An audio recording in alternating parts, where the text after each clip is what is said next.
નમસ્કાર મિત્રો, તો એસબીઆઈ આશા સ્કોલરશિપ 2026-27ના ઓનલાઈન ફોર્મ ભરવાના શરૂ થઈ ગયા છે.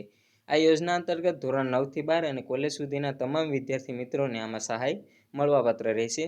તો આમાં કયા ધોરણમાં કેટલી સહાય મળશે, આ યોજનાનું ઓનલાઈન ફોર્મ ક્યાંથી ભરવું, જરૂરી ડોક્યુમેન્ટ ક્યાં ક્યાં જોઈએ, તેમજ આમાં અગાઉના વર્ષમાં તમારે કેટલા માર્ક આવેલા હોય તો આમાં તમે ફોર્મ ભરી શકશો, તેવી સંપૂર્ણ આ સ્કોલરશિપ યોજના વિશેની માહિતી આજના આ વિડીયોમાં જોઈશું. તો કે આ સ્કોલરશિપની માહિતી છે તે તમારે SBI આશા scholarship.com પરથી મળી જશે. જેવા તમે આમાં આવશો એટલે તમારે નીચે લખેલું હશે SBI પ્લેટિનમ જુબલી આશા સ્કોલરશિપ 2026. તો કે તેમાં નીચે આવશો એટલે કે આ યોજના વિશેની સંપૂર્ણ માહિતી આપેલી છે. તો કે SBI આશા સ્કોલરશિપ છે તે ભારતની સૌથી મોટી શિષ્યવૃત્તિમાંની એક છે, જેમાં ધોરણ 9થી વિદેશ સુધી અભ્યાસ માટે તમારે જે છે તે આર્થિક સહાય પૂરી પાડવામાં આવતી હોય છે. વાત કરું પાત્રતાની, તો કે આમાં કોણ કોણ ફોર્મ ભરી શકશે અને કયા ધોરણમાં કેટલી સહાય મળશે, તો કે જોઈ શકો છો કે શાળા અને સહાય છે તે તમને મળવાપાત્ર રહેશે. તો કે શાળાના વિદ્યાર્થીઓ એટલે કે ધોરણ 9થી 12ના વિદ્યાર્થીઓને કુલ 15,000 રૂપિયા સુધીની સહાય, અંડર ગ્રેજ્યુએશન કરતા હોય તો તમારે 75,000 રૂપિયા સુધીની સહાય મળશે.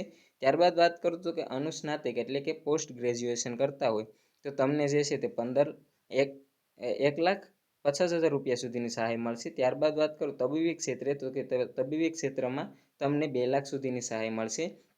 પછી તો કે આઈઆઈટીના વિદ્યાર્થી મિત્રો હોય તો તેને 2 લાખ સુધીની સહાય, આઈઆઈએમના વિદ્યાર્થી મિત્રો હોય તો તેને 5 લાખ સુધીની સહાય મળશે.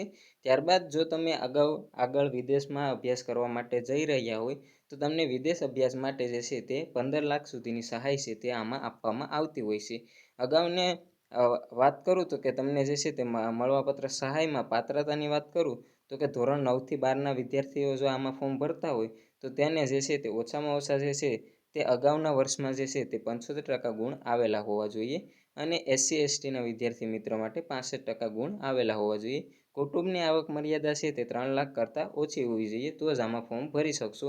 અને અન્ય તમામ સંપૂર્ણ માહિતી છે તે વિગતો જુઓ તેના પર તમે ક્લિક કરશો એટલે આવી રીતનું ખુલી જશે અને તેમાં સંપૂર્ણ માહિતી આપેલી છે, જે હું તમને આગળ જણાવી દીધી તે જ છે. આગળ તમને જો અન્ય વિગતોની વાત કરું તો કે તમે અહીં જોઈ શકો છો કે અન્ય વિગતોમાં અરજી પ્રક્રિયા આપેલી છે. તો કે અરજી પ્રક્રિયા તમારે કેવી રીતે કરવી એટલે કે આમાં ઓનલાઈન ફોર્મ કેવી રીતે ભરવું તેના વિશેની માહિતી આપેલી છે. તો કે આના ઓનલાઈન ફોર્મ કેવી રીતે ભરવું તેની સંપૂર્ણ માહિતીનો વિડીયો હું આગલા વિડીયોમાં જણાવી દઈશ કે આનું ઓનલાઈન ફોર્મ છે તે તમારા મોબાઈલના માધ્યમથી કેવી રીતે ભરવું તેના વિશેની સંપૂર્ણ માહિતી આગલા વિડીયોમાં હું તમને જણાવી દઈશ. સ્ટેપ બાય સ્ટેપ સંપૂર્ણ માહિતીનો વિડીયો હું બનાવી દઈશ, જેથી કરીને તમને ફોર્મ ભરવામાં સરળતા રહે અને તમને અન્ય કોઈ પણ સાયબર કેફેની જગ્યાએ જ્યાંથી ઓનલાઈન ફોર્મ ભરતા હોય ત્યાંથી પણ તમે આના માટેનું ઓનલાઈન ફોર્મ ભરી શકશો. તો આ સ્ટેપ છે તે તમે જોઈ શકો છો, અહીંથી વાંચી શકો છો કે આવી રીતનું તમારે જે છે તે ઓનલાઈન ફોર્મ ભરવાનું રહેશે. જરૂરી ડોક્યુમેન્ટ, તો કે ફોર્મ ભરવા માટે તમારે કયા કયા ડોક્યુમેન્ટની જરૂર પડશે તેના વિશેની વાત કરું તો કે શૈક્ષણિક રેકોર્ડમાં તમારે જે છે તે અગાઉના વર્ષની માર્કશીટની જરૂર પડશે અને જો ધોરણ 10 કે 12 પાસ કરેલ હોય તો તેની માર્કશીટ અથવા તો સેમેસ્ટર પાસ કર્યું હોય તો તે સેમેસ્ટરની માર્કશીટની જરૂર પડશે. ઓળખના પુરાવામાં તમારું આધાર કાર્ડ છે તે જરૂર પડશે. નાણાકીય દસ્તાવેજોની વાત કરું તો કે કુટુંબનો આવકનો દાખલો અને જે છે તે તમારે બેંકની પાસબુક જરૂર પડશે. SBIની જો પાસબુક હોય, SBI જે બેંક છે તેની પાસબુક હોય તો તેને પ્રાધાન્ય પહેલાં આપવામાં આવતું હોય છે. પ્રવેશનો પુરાવામાં તમારે જે તે છે તે ચાલુ વર્ષની ફીની પોસ્ટ છે તે જરૂર પડશે. ચાલુ શૈક્ષણિક વર્ષમાં તમારે જે ફી ભરી હોય તેની સ્લીપ છે તે તમારે જરૂર પડશે. પછી તો કે વ્યક્તિગત ડોક્યુમેન્ટમાં જે છે તે તમારા જાતિનું પ્રમાણપત્ર અને અરજદારનો ઘરનો ફોટો અને તમારે જે છે તે કુટુંબનું ફોટાની જરૂર પડશે. ત્યારબાદ વાત કરું તો કે તમારા વધારાના ડોક્યુમેન્ટ, તો કે આ વધારાના ડોક્યુમેન્ટ જો લાગુ પડતા હોય તો તેમાં તમે અહીંથી અપલોડ કરી શકશો. મહત્વપૂર્ણ તારીખની વાત કરું તો કે આમાં જે છે તે ઓનલાઈન ફોર્મ છે તે 22 જુલાઈ 2026ના રોજથી શરૂ થઈ ગયા હતા અને જે છે તે 4 સપ્ટેમ્બર 2026 સુધી તમે આમાં ઓનલાઈન ફોર્મ ભરી શકશો. તેમજ વાત કરું તો કે વારંવાર અનેક પ્રકારના પ્રશ્ન પૂછવામાં આવતા હોય છે. તો કે આની પસંદગી તમામ વિદ્યાર્થી મિત્રોને એક પ્રશ્ન હોય છે કે આ સ્કોલરશિપની પસંદગી કેવી રીતની થશે એટલે કે આમાં તમારું નામ છે તે કેવી રીતનું આવશે. તો તમે અહીં જોઈ શકો છો કે જે પસંદગી છે તે અરજી પ્રક્રિયા છે તે શોર્ટલિસ્ટ બહાર પાડવામાં આવતી હોય છે. તમે ફોર્મ ભરશો ત્યારબાદ તમારે જે છે તે તમામ ડોક્યુમેન્ટની ચકાસણી બાદ તમારું જે છે તે એક શોર્ટલિસ્ટ બહાર પાડવામાં આવતું હોય છે, એક મેરિટ લિસ્ટ બહાર પાડવામાં આવતું હોય છે. ત્યારબાદ જે મેરિટ લિસ્ટ બહાર પડ્યું છે ત્યારબાદ તેનું જે છે તે તમારું મોબાઈલના માધ્યમથી એક ઇન્ટરવ્યૂ થતું હોય છે અને ઇન્ટરવ્યૂ થયા બાદ તમારે જે છે તે તમામ ડોક્યુમેન્ટની ચકાસણી થઈ અને અંતિમ જે છે તે તમારે જે છે તે સ્કોલરશિપ છે તે ત્યારબાદ તમારે જે છે તે બેંક ખાતામાં સીધી જમા કરવામાં આવતી હોય છે. તમામ સ્કોલરશિપ તમારી જે છે તેની તમામ ડોક્યુમેન્ટની ચકાસણી થઈ જાય છે ત્યારબાદ તમારું મેરિટ લિસ્ટ ફાઇનલ બહાર પાડતું હોય છે અને ત્યારબાદ તમારે જે છે તે સ્કોલરશિપ સીધી તમારા બેંક ખાતામાં જમા થતી હોય છે. તમે જોઈ શકો છો કે અગાઉના વર્ષમાં જો તમે આના માટે ફોર્મ ભરો તો તમે આમાં ફોર્મ ભરી શકશો, એટલે કે એક વખત આમાં ફોર્મ ભર્યું ત્યારબાદ તમે અગાઉના વર્ષમાં ફોર્મ ભરી શકો છો કે નહીં ભરી શકો? તો કે હા, તમે આમાં જે છે તે એક કરતાં વધારે વર્ષ માટે તમે આમાં જે છે તે આગલા વર્ષમાં પણ ફોર્મ ભરી શકશો. પછી જોઈ શકો છો કે અરજી પ્રક્રિયા કેવી રીતની કરવી, તો તેની માહિતી હું તમને આગલા વિડીયોમાં જણાવી દઈશ.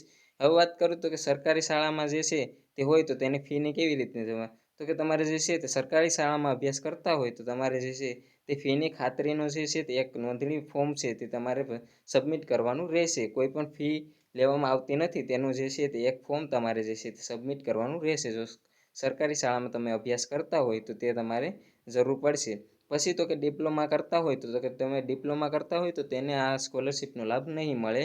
પછી પરિણામ જાહેર ક્યાં થશે, તો તમારા તમામના મનમાં પણ એવો પ્રશ્ન હશે કે પરિણામ ક્યાં જાહેર થશે, તો કે પરિણામ છે તે આ સત્તાવાર વેબસાઇટ છે, આ સત્તાવાર વેબસાઇટ અને તમારું જે છે તે ઈમેલ એડ્રેસ જ્યારે પણ તમે ફોર્મ ભરતી વખતે નાખશો તો તે ઈમેલના માધ્યમથી તમને જે છે તે આની જે છે તે પરિણામ અને તેની અન્ય તમામ માહિતી છે તેની જાણ તમારા ઈમેલ આઈડી અને જે છે તે આ સ્કોલરશિપની વેબસાઇટ છે તેના પરથી કરવામાં આવશે.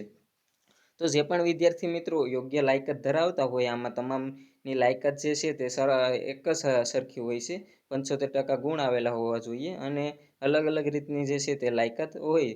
તો કે તમે જો કોઈ પણ વિદ્યાર્થી મિત્રો આમાં જે છે તે ઓનલાઈન ફોર્મ ભરવા માગતા હોય તો તમે જે છે તે છેલ્લી તારીખ સુધીમાં આમાં છે તે આરામથી તમારું જે છે તે ઓનલાઈન ફોર્મ ભરી શકશો. ઓનલાઈન ફોર્મ જે છે તે અરજી કરો ત્યાંથી તમે જે છે તે અહીંથી સરળતાથી તમારે જે છે તે તમે અહીંથી ફોર્મ ભરી શકશો.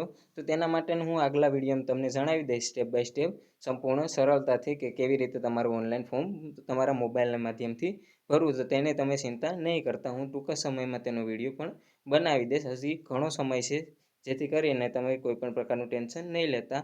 અને જે પણ વિદ્યાર્થી મિત્રો આમાં જે છે તે ફોર્મ ભરવા માગતા હોય તો તમે જે ઓનલાઈન જે છે તે કોઈ પણ સેન્ટરેથી જઈને ત્યાંથી પણ તમે ફોર્મ ભરી શકો છો. તો આ યોજના માટે તમે જે છે તે પાત્રતા ધરાવતા હોય તો તમે જે છે તે ગવર્મેન્ટની સાથે સાથે આમાં જે છે તે સ્કોલરશિપનો લાભ લઈ શકો છો. તો જે પણ વિદ્યાર્થી મિત્રો આમાં ફોર્મ ભરવા માગતા હોય તે છેલ્લી તારીખ સુધીમાં તમારું ફોર્મ ભરી શકશો. અને આના વિશેની અન્ય તમને કોઈ પણ પ્રકારની સમસ્યા હોય તો તમે મને કોમેન્ટમાં જણાવી દેજો, જેથી કરીને હું તમને તેમાં તમારો જવાબ આપી દઉં. અને આશા રાખું છું કે આ વિડીયો જે છે તે તમને ઉપયોગી થશે અને તમને વિડીયો પસંદ આવ્યો હશે. આ વિડીયો ઉપયોગી થતો હોય તો તમારા મિત્ર વર્તુળને પણ શેર કરજો, જેથી તેને પણ આ માહિતીનો ખ્યાલ આવે. અને મારી ચેનલને હજુ સુધી સબસ્ક્રાઈબ ન કરી તો સબસ્ક્રાઈબ કરી લેજો, જેથી કરીને આ સ્કોલરશિપ અને અન્ય તમામ સ્કોલરશિપની માહિતી છે તે તમને આગલા જે છે તે વિડીયોમાં તમને તમામ સ્કોલરશિપ આવનારી સ્કોલરશિપ અને અન્ય તમામ માહિતીની જાણ છે તે સૌપ્રથમ અને સરળતાથી તમને પ્રાપ્ત થાય. તો હજુ સુધી સબસ્ક્રાઈબ ન કરી હોય મારી ચેનલને તો સબસ્ક્રાઈબ કરી લેજો. આશા રાખું છું કે આ વિડીયો તમને ઉપયોગી થશે. મળીએ નવા વિડીયો સાથે, ત્યાં સુધી જય હિન્દ, જય ભારત.